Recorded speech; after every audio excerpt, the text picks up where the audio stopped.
शाम का समय और अब मैं करूँगी पूजा की तैयारी। तो आज है देवोत्थान एकादशी यानी देव प्रबोधिनी एकादशी भी बोलते हैं इसको। तो उसी की तैयारी चल रही है और अभी मैंने बनाई है चाय के बर्तन साफ़ हो गए हैं, लेकिन चाय का जो मग है ना वो रह गया है, उसको मैं साफ़ करूँगी। और इधर मैंने भिगो दिया है ये घेरू भिगो दिया है मैंने, और इधर मैंने भिगो दी थी यहाँ पे खड़िया। तो यहाँ पर मैंने गेरू भिगो दिया है और साथ में थोड़ा सा खड़िया भी भिगो दिया है। तो आज है देव उठानी एकादशी, जिसको हम ग्यारस भी बोलते हैं, देव प्रबोधिनी एकादशी भी बोलते हैं। तो सभी के लिए देव उठानी एकादशी की बहुत सारी शुभकामनाएं। सभी के घर में खुशियां बनी रहें, सभी की खूब तरक्की हो। तो बस यहाँ पर ये दोनों चीज़ें अच्छे से भीग चुकी हैं। तो बस मैंने यहाँ एक लकड़ी ले ली है और उसमें थोड़ी सी रुई लगा दी है, जिससे कि हम जो आकृति जो चित्र बनाएंगे ना वो अच्छे से बन जाएंगे। तो हमारे यहाँ इस तरह से दीवार पर चित्र बनाया जाता है, जिसमें पहला नारायण भगवान का चित्र बनाया जाता है और इनके साथ ही ना 5 बनाए जाते हैं देवता। तो देखिए, पूजा करने का अपना अपना सबका अलग तरीका होता है, अपनी अलग मान्यताएं होती हैं, अलग विधि विधान होता है। तो जिस तरह से हमारे यहाँ पूजा की जाती है, हमारे जो बड़े पूजा करते हैं उसी तरह से हम भी पूजा करते ही आ रहे हैं। तो हो सकता है हमारा तरीका आप लोगों से अलग हो, लेकिन जिस तरह से हमारे यहाँ पूजा की जाती है उसी तरीके को हम आपके साथ शेयर कर रहे हैं। और इसके बाद देखिए, मैंने आंगन में बना दिए हैं भगवान विष्णु के पग चिन्ह। ये सभ्यता ने बनाए थे और इधर ना मैंने भी बना दिए हैं। और यहाँ पर आंगन में एक चौक बना लिया जाता है और इसके बाद ना उसमें बना दिए जाते हैं देव उत्थान के चित्र। तो वो मैंने बना दिए हैं और इनके बाद इसको ना ढक देते हैं। तो यहाँ मैंने एक परात ले ली है, उस पर भी मैंने गेरू से स्वास्तिक बना दिया है और इसके बाद मैं ढक दूँगी, क्योंकि और पूजा तो शाम को होती है, तब तक कोई पैर वगैरह इन पर ना रखे, तो इसके लिए ना इसको ढक देते हैं। इसके बाद अब मैं करूँगी पूजा की तैयारी। तो यहाँ पर ये लेकर आ गई थी पूजा का सामान। तो हमारे यहाँ आज के दिन विभिन्न प्रकार की सब्जियाँ, यानी जो नई नई सीजन की सब्जियाँ होती हैं, फल होते हैं, उनसे भोग लगाया जाता है। और कहते हैं कि आज के दिन भगवान विष्णु अपनी 4 माह की योग निद्रा के बाद जागते हैं, तो उनका विभिन्न प्रकार की मिठाइयों से, सब्जियों से, फलों से भोग लगाया जाता है। तो यहाँ पर ये लेकर आ गई थी सिंघाड़े, और ये था बैंगन और शकरकंदी और मूली, और यहाँ ये फूल भी ले आए थे, और ये आंवला। तो जो सब्जियां हमें सीज़न की मिल गई थी वो हमने ले ली थी, जो नहीं मिल पाई थी वो हम नहीं ले पाए थे। तो यहाँ सारी चीज़ें हमने ले ली थी। और यहाँ पर ना गन्ने का भी भोग लगाया जाता है, तो ये गन्ना भी ले आए थे। साथ में पूजा के लिए फूल भी लेकर आ गए थे। तो सारी चीज़ें मैंने एक थाली में लगा ली हैं। और इसके बाद भोग के लिए यहाँ पर मैं प्रसाद बनाऊँगी। तो प्रसाद में कुछ भी मीठा हम ले सकते हैं।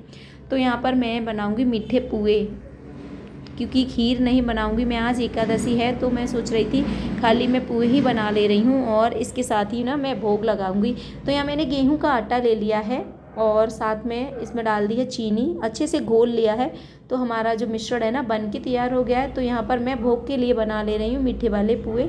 तो मैं कुछ ज़्यादा बनाऊँगी, क्योंकि घर में सभी को पसंद हैं। कभी कभार ना सबका मन हो जाता है ये सारी चीज़ें खाने का, तो मैंने ये ज़्यादा बना लिए थे। तो बस यहाँ पर मैंने जो पूजा के लिए प्रसाद था ना वो बना लिया है, और इसके बाद सारी सामग्रियाँ मैंने थाली में तैयार कर ली हैं।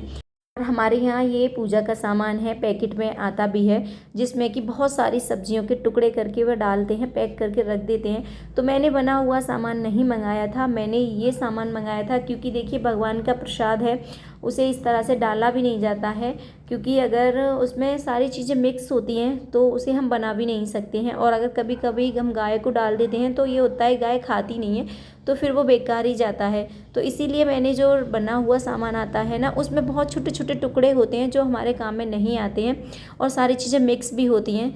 तो इसीलिए ना मैंने साबित ही सारी चीज़ें मंगाई थी, जिसको कि हम प्रसाद के रूप में ले भी सकते हैं। तो बस यहाँ पर मैंने पूजा कर ली थी। और इसके बाद ना मैंने दीपक बना लिए थे 11, जिनको कि मैं घर के बाहर लगाऊंगी और छत पर भी लगाऊंगी। तो यहाँ दीपक बना लिए हैं मैंने, जिनको कि मैं जला करके बाहर रखने के लिए जा रही हूँ। पूजा मैंने कर दी थी। और इसके बाद देखिए बाहर आ गए बहुत सारे कुत्ते। तो आज मैं थोड़ा काम में व्यस्त हो गई, तो आज मैं इनको खाना नहीं डाल पाई थी। तो देखिए रोटी के इंतज़ार में सारे खड़े हुए हैं। तो बस पहले मैं दीपक लगा लेती हूँ, फिर इसके बाद इनको डाल दूँगी मैं खाना। और देखिए ये भी माना जाता है कि आज के दिन तुलसी जी का विवाह हुआ था और 4 महीने तक विवाह वगैरह बंद थे और आज से ना फिर से ना विवाह वगैरह शादी वगैरह होना शुरू हो गए हैं। तो यहाँ पर मैंने दीपक जला दिए हैं और इधर आदर्श ले आया है फुलझड़ी और पटाखे वगैरह। तो आदर्श चला रहा है फुलझड़ियाँ। और देखिए देव प्रबोधिनी एकादशी को देव दीपावली के नाम से भी जाना जाता है। तो इसके हर अच्छा कम से बोल रही है। इसके बाद हमने यहाँ पर जो देव उत्थान का चित्र बनाया था ना, वहाँ भी हमने पूजा कर दी है और इन पर ना गन्ने का रस चढ़ाया जाता है। तो देखिए अपना अपना अलग तरीका होता है पूजा करने का, किसी के यहाँ किसी भी तरीके से पूजा की जाती है। हमारे यहाँ जिस तरह से पूजा की जाती है वही मैं आपके साथ शेयर कर रही हूँ।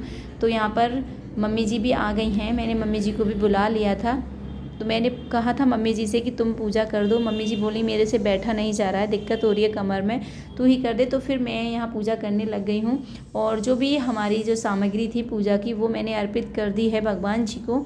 और इसके बाद ना भजन वगैरह भी गाए जाते हैं क्योंकि 4 माह के बाद हमारे हरि जो हैं जाग रहे हैं।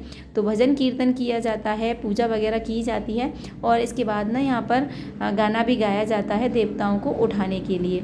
तो बस यहाँ हमने पूजा कर दी है।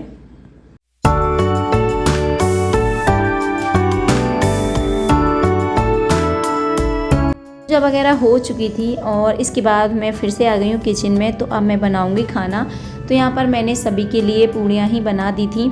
मेरा व्रत था और मम्मी जी और ये सब थे तो इनके लिए मैंने पूड़ी सेक दी हैं।